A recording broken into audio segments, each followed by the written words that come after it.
Hola, muy bienvenidos a la tercera clase de Bases para la Predicación Bíblica. Estamos preparando el estudio del texto para luego preparar un bosquejo bíblico.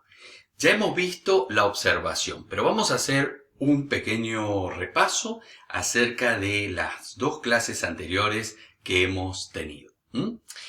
¿Cuáles son las cosas que tenemos que observar?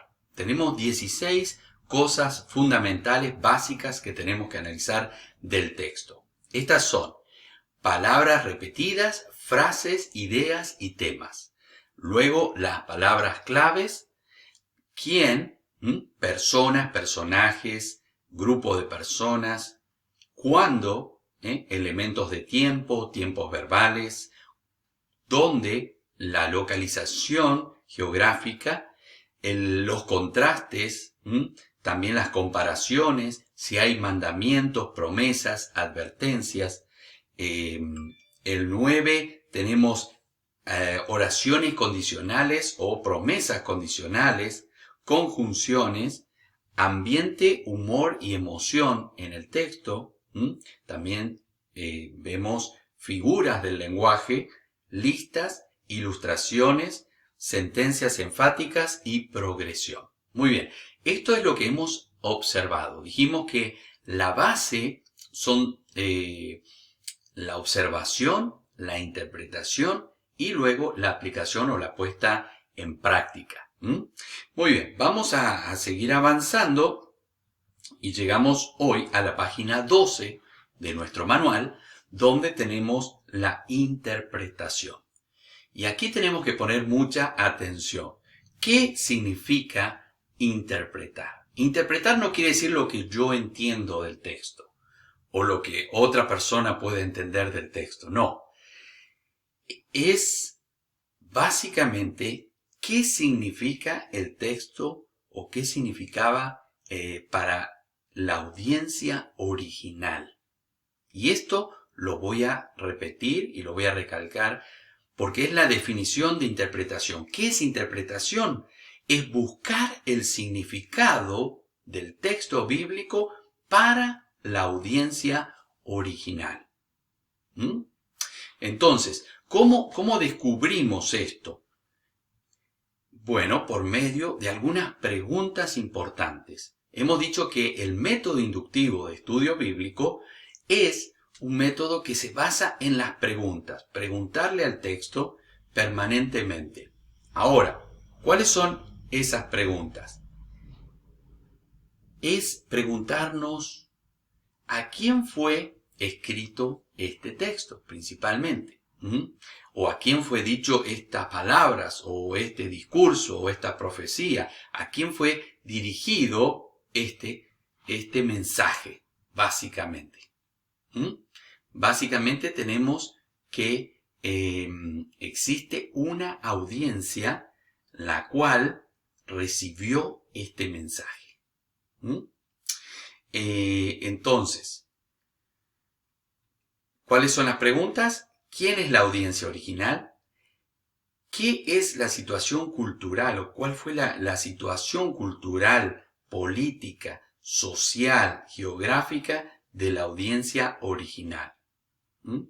¿Qué pensó o creyó la audiencia original? ¿Qué es lo que tenía como trasfondo, el trasfondo religioso? ¿Qué estaba aconteciendo en la historia en esos momentos? ¿Qué sucedía, por ejemplo, en la iglesia cuando Pablo le escribía las cartas? ¿Cuáles eran las mayores preocupaciones? ¿Cuáles eran los mayores problemas que la iglesia estaba viviendo? ¿La audiencia estaba enfrentando algún problema en particular? ¿Estaban luchando con algo? ¿Cuáles eran esas fortalezas que tenían y cuáles eran las debilidades que tenía esa iglesia? ¿Por qué fue escrito este libro? Entonces, ¿por qué? Es justamente la pregunta que nos conecta desde la observación a la aplicación. Tenemos entonces la importancia de la pregunta ¿por qué? ¿Por qué? es lo que nos abre las llaves de la interpretación. Siempre hay una razón, hay un motivo, hay algo que motivó al escritor o al que dijo las palabras, y las palabras que utilizó no son por azar, sino que tienen un sentido importante en ese contexto. Entonces, ¿qué son las preocupaciones del escritor o del autor de ese texto? ¿Qué era lo que le preocupaba? Por ejemplo, si tomamos el caso del apóstol Pablo, ¿qué era lo que le preocupaba? Las falsas doctrinas, le preocupaba que la gente se judaizara, que, digamos, este grupo de judíos que se habían hecho cristianos, le exigían a los gentiles que tomaran las prácticas judías para ser buenos cristianos. Entonces, eso era lo que le estaba preocupando a Pablo, la hipocresía que existía en que el pueblo de Israel no había cumplido con los mandamientos, pero le estaba exigiendo a los gentiles que cumplieran los mandamientos del Antiguo Testamento. O sea, todo esto era lo que le estaba preocupando a Pablo. ¿Y cómo conocemos esto? Bueno, tenemos que indagar y tenemos que buscar en la Biblia, en el texto bíblico, y también podemos basarnos en ayudas extra, históricas, datos históricos, datos políticos de la época. Tenemos que informarnos. El lector bíblico tiene que recurrir a fuentes a veces, digamos, extra bíblicas para poder conocer el contexto que estaba viviendo el pueblo de Dios. Esto no es que estamos buscando opiniones, sino que estamos buscando solamente información para armar un contexto. Un contexto que nos da un panorama amplio de la palabra de Dios, de lo que estaba aconteciendo en esta realidad o en esta situación. Muy bien, pregunte por qué. Pregunte qué significa esto. También qué implica esto. ¿Qué es el significado de esto? Todas estas preguntas son importantes y básicas porque se construye sobre el fundamento de la observación. Tenemos que tener en cuenta que si hemos hecho un buen trabajo de observación, vamos a tener un buen resultado de interpretación. Esto va escalonado. Una buena observación nos lleva a una buena interpretación.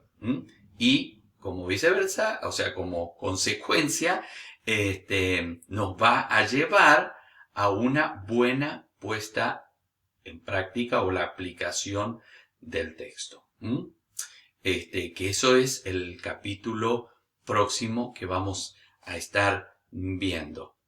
Entonces, básicamente, nosotros lo que tenemos que hacer es ponernos en los zapatos de la audiencia, en los zapatos de el que recibió originalmente el mensaje.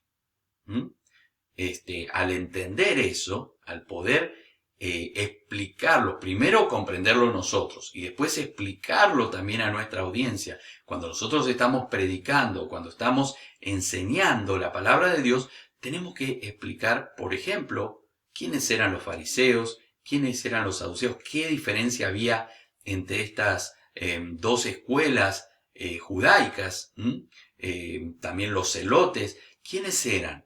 ¿Qué creían? ¿Cuáles eran las diferencias? ¿Por qué se enfrentaron a Jesús? ¿Por qué cuando Jesús hablaba de la resurrección había una división entre los fariseos y los saduceos? Todo esto hace a el contexto histórico en el cual se movía Jesús. Si nosotros no conocemos cuál era la importancia del templo, de las sinagogas en el tiempo de Jesús, el significado del templo era muy especial para los judíos. No es como hoy en día para nosotros un templo puede ser un lugar rentado o un lugar alquilado, ¿no es cierto? Puede ser un depósito que lo hemos refaccionado, pero para el judío el templo era un lugar muy especial. súper especial. Entonces, el entender ese espíritu que ellos tenían casi de adoración, de veneración hacia el templo, nos hace entender cuando Jesús le dice, destruyan este templo y en 3 días yo lo voy a volver a edificar. ¡Wow! Era una ofensa. O sea, ofender al templo era como ofender a Dios. O sea, era una visión que ellos tenían, pero no era la visión que Dios le había dado, sino que era la visión que la gente había tomado de ese lugar. Para Dios era un lugar importante, pero había tomado el lugar de Dios. Ya estaban en una especie de idolatría hacia el templo. Entonces, tenemos que tomar en cuenta todo eso para comprender por qué Jesús le dijo lo que le dijo. Y cómo se enojaron ellos. Y cómo se molestaron ellos. Entonces, fíjese que todo ese conocimiento nos da a nosotros la base para interpretar, y luego también nos da una enseñanza para nuestra vida. Que por ejemplo, si tomamos el caso del templo, podemos decir que muchas cosas nosotros le ponemos en lugar de Dios. O sea, tal vez el servicio que damos es más importante que Dios mismo. O algo físico o algo emocional puede ocupar el lugar de Dios. Puede transformarse en idolatría. Puede comenzar con un buen propósito, pero luego termina siendo idolatría. Entonces, eso nos ayuda, el comprender el trasfondo, nos ayuda a poder luego dar una buena aplicación o puesta en práctica en nuestra vida diaria. Recordemos que la Biblia son principios. La cultura, las modas y aún la tecnología han cambiado. Eso no es una novedad para nadie. Por supuesto, todos sabemos que hace 2000, 4000, 5000 años no existía la tecnología que existe hoy. Entonces, tenemos que entender que en el contexto de, igual que el conocimiento, no se conocían tantas cosas, hoy en día tenemos muchos avances. Pero, ¿qué es lo que la Biblia nos está enseñando? Principios de vida. El ser humano, aunque la cultura, la moda, la tecnología han cambiado, lo que no ha cambiado es el corazón del ser humano. Las necesidades básicas del ser humano siguen siendo las mismas. Por lo tanto, tenemos que entender, tenemos que comprender que todo lo que el ser humano necesitaba hace 5000 años atrás, lo sigue necesitando hoy. La Biblia nos da los principios de vida, los principios para poder vivir mejor, para tener comunión con Dios, para tener comunión unos con otros. Eso no ha cambiado. Eso no ha cambiado. Entonces, interpretar desde allí, desde la necesidad que tenían ellos, desde lo que ellos recibieron, pero también la misma necesidad la tenemos hoy en día nosotros. Entonces, la Biblia nos da un patrón o un modelo de vida en comunión con Dios y en armonía unos con otros en los seres humanos. Entonces el mundo espiritual no ha cambiado. El mundo espiritual sigue siendo el mismo. Las estrategias del enemigo sigue utilizando estrategias. ¿Por qué? Porque son las cosas que permanecen. Hay cosas que permanecen y cosas que cambian. Lo espiritual permanece, va a permanecer hasta el fin de los tiempos. Ahora, nosotros tenemos que analizar todo esto, lo temporal, para sacar la riqueza espiritual. Tenemos que también discernir qué es lo temporal, qué es lo que se basa de las cosas que estaban aconteciendo en ese momento y cuál es la enseñanza más allá de lo temporal, más allá de la cultura, de la moda, de la circunstancia específica que estaba rodeando ese texto. Así que por eso, cuando vamos a la raíz, conocemos esa en profundidad, pero no nos quedamos allí, sino que vamos un poco más allá y lo vamos a llevar a la vida diaria. Porque si no, nuestro estudio va a ser solamente un estudio teórico, va a ser un estudio del pasado, y no va a ser un estudio que se aplique al día de hoy. Y nuestra intención es conocer el origen para poder utilizarlo en el día de hoy. ¿Se entiende? Entonces, este es el propósito. Recuerde claramente, interpretar no es lo que yo creo o lo que alguien me dijo o lo que mi iglesia sostiene, no. Interpretar significa qué dice el texto, qué valor tuvo ese texto en el original, en la audiencia original, en los que recibieron primeramente este texto, y luego entonces yo voy a desarrollar la puesta en práctica.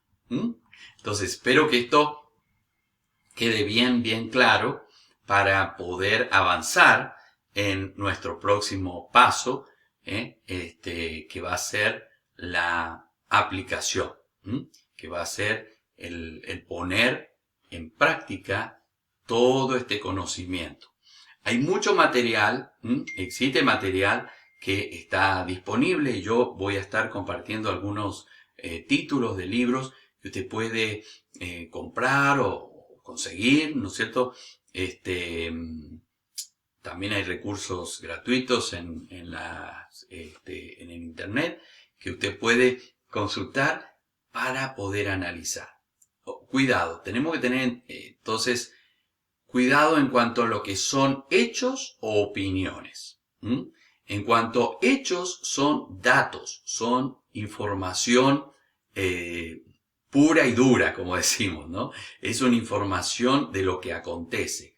Otra cosa es la opinión. ¿Por qué? ¿Para qué? ¿No es cierto? Eso son opiniones. Entonces, nosotros necesitamos datos de lo que aconteció en la historia, de lo que estaba pasando en la política, en la economía, en el desarrollo humano. Esos son datos y son importantes poder leer y poder interiorizarnos y empaparnos de todo ese conocimiento.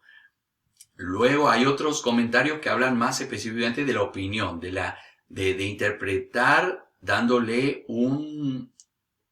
una explicación de por qué esto es así. Bueno, ahí puede haber grandes diferencias.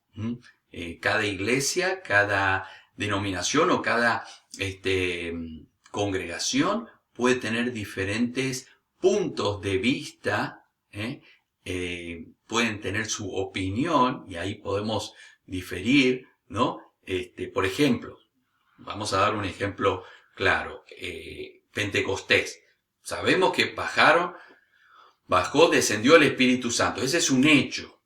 Esa es una clara evidencia. Lo dice allí en el libro de Hechos. Dice que hablaron en lenguas que muchos de otras regiones entendieron porque eran idiomas que hablaban diferentes países. Ahora, la opinión, ¿no es cierto?, después es que todos tienen que hablar en lenguas o solamente ese fue un hecho aislado, ¿me entiende? Ahí ya comienza una interpretación, opinión de cada iglesia. Hay iglesias que sostienen que sí, que esa experiencia debe repetirse en cada cristiano. Otros dicen, no, eso fue algo extraordinario. Bueno, ahí ya está la opinión. Pero el hecho en sí, nadie lo discute. ¿Por qué? Porque ya está registrado en la palabra de Dios. ¿Me entiende? Entonces, tenemos que ver primeramente el hecho en sí, lo que aconteció, lo que ocurrió, cómo ocurrió. Ahora, luego, las opiniones son diferentes. Entonces, no confundamos lo que son hechos, lo que son evidencias, lo que es información, a lo que es la opinión o la interpretación personal o doctrinal de cada congregación. Entonces, nosotros lo que estamos buscando básicamente es una interpretación de los hechos. Interpretación y evidencias y datos de lo que aconteció. Luego, se le puede dar diferentes interpretaciones según el concepto doctrinal que cada uno tiene. Muy bien. Espero que esto le haya ayudado, le haya servido y sean herramientas, como siempre decimos, esto es una herramienta para que usted pueda profundizar la palabra de Dios y pueda ampliar su conocimiento bíblico para poder enseñar, predicar, guiar a un grupo pequeño, diferentes actividades. Recuerde, al terminar de ver este video, si usted quiere volver a verlo, fantástico. Se lo recomiendo. Conteste las preguntas. Hasta el día viernes tiene tiempo de contestar las preguntas que vamos a enviarle y responderlas por el correo electrónico. Y allí usted, hasta el día viernes, usted envía claramente con su nombre y apellido, por favor, para que sepamos quién envía el correo y tener un registro de que todos los alumnos regulares están enviando su respuesta. Solamente la respuesta. Si usted quiere enviar la pregunta y la respuesta, no hay problema. Pero solamente usted pone el número 1, 2, 3, 4, 5 y son 5 preguntas muy sencillas, muy fáciles, las cuales usted va a responder y de esa forma continuamos hasta el día viernes. Recuerde, hoy día lunes, usted está recibiendo este video. Tiene 5 días para responder y enviar sus preguntas. Muchísimas gracias. Dios le bendiga y nos encontramos entonces en la próxima clase. Vamos a orar al Señor. Bendito Dios y Padre Santo, gracias por esta clase, gracias por esta lección, gracias por este tiempo que hemos podido compartir. Te pido que tú bendigas a cada hermana, a cada hermano en su desarrollo cristiano y aún en sus problemas personales, que tu mano de poder esté sobre su vida, sobre su corazón y que tú le guardes y le bendigas. En el nombre precioso de Cristo Jesús, te doy toda la gloria y toda la alabanza. Gracias, bendito Dios, por tu presencia en este lugar. Bendícele para que continúe aprendiendo de tu palabra. En el nombre de Cristo Jesús. Amén y amén. Muchas gracias. Dios le bendiga.